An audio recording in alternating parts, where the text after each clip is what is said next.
हाय, कशी आहेस? तर आजचा जो टॉपिक आहे तो आहे प्रेग्नन्सी रिलेटेड. जसं मी मागच्या व्हिडिओमध्ये पण सांगितलेलं की आत्ता माझी एक 3 महिन्याचं बेबी आहे छान. प्रेग्नन्सी जेव्हा आपण प्लॅन करतो किंवा प्रेग्नन्सीचे सुरुवातीचे दिवस असतात किंवा लग्न झाल्यानंतरचे जे दिवस असतात त्याच्यामध्ये आपण काय काळजी घेतली पाहिजे आणि प्रेग्नन्सीबद्दलचे काही गोष्टी आहेत जे मी माझ्या एक्सपिरियन्समधून शिकलेली आहे ते या व्हिडिओमध्ये मी आज शेअर करणार आहे. तर पहिला मुळात आपला प्रश्न असतो की प्रेग्नन्सी प्लॅन करावी की नाही करावी. मी अशा मताची होते की प्रेग्नन्सी प्लॅन नाही करायची. कारण याचं असं की आजच्या काळामध्ये आपण बघतोय की खूप मुश्किल झालेलं आहे प्रेग्नन्सी राहणं. खूप काही कॉम्प्लिकेशन्स असतात किंवा लवकर राहत नाही हे मी खूप ऐकत होते. त्यामुळे माझं असं होतं की राहिली तर राहू दे, पण मी प्लॅनिंग नाही करणार त्याच्यासाठी असं. आणि माझ्या काही फ्रेंड्सने पण मला ते सजेशन दिलेलं. पण इथे मला असं वाटतं की असं नाही केलं पाहिजे. प्रेग्नन्सी ही प्लॅन केली पाहिजे. प्लॅन म्हणजे काय केलं पाहिजे, आपल्या हेल्थकडे आधी आपण लक्ष दिलं पाहिजे. म्हणजे ती प्रेग्नन्सी जेव्हा आपण कन्सीव्ह करणार आहोत त्याच्यानंतर बाळासाठी आणि आपल्या स्वतःच्या हेल्थसाठी मग काही प्रॉब्लेम नाही होणार. ते कसं तर झालं असं की लग्नानंतर साधारण 1 वर्षानंतर माझी प्रेग्नन्सी राहिली. आणि त्याच्यानंतर असं झालं विदाऊट प्लॅन प्रेग्नन्सी. म्हणजे प्रयत्न आम्ही करत होतो पण डॉक्टरकडे काही कन्सल्ट वगैरे केलं नव्हतं. नॉर्मल आम्ही प्रयत्न करत होतो आणि मी कन्सीव्ह झाले. पण त्याच्यानंतर 5व्या महिन्याची जेव्हा सोनोग्राफी केली त्यावेळेला काही इश्यूज आले आणि त्यामुळे मग ते अबॉर्ट करावं लागलं.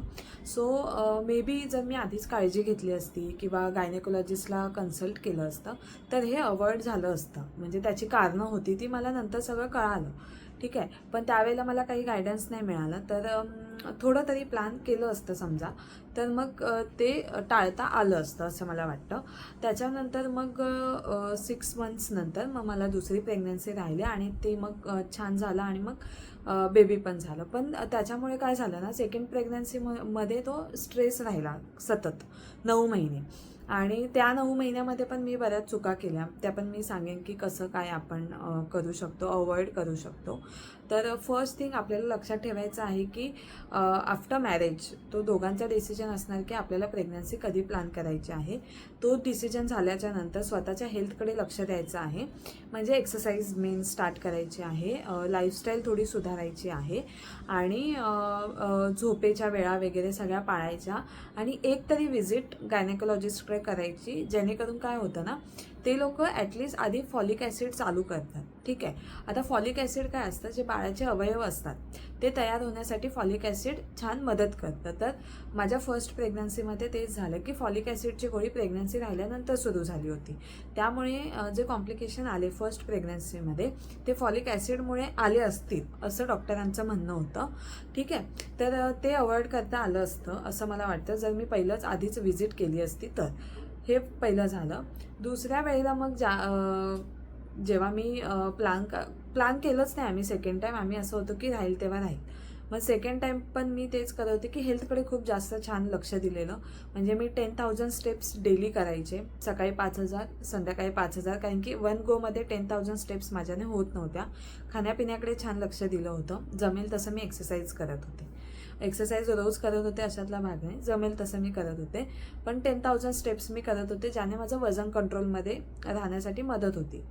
कारण की फर्स्ट प्रेग्नन्सीमध्ये मुळे माझं वजन बऱ्यापैकी वाढलं होतं आणि जेव्हा अबॉर्शन झालं त्यानंतर वजन काहीच कमी झालं नाही. हार्डली 1 किलो कमी झालं. पण ते वाढलेले जे 5-6 किलोचं वजन होतं ते तसंच होतं.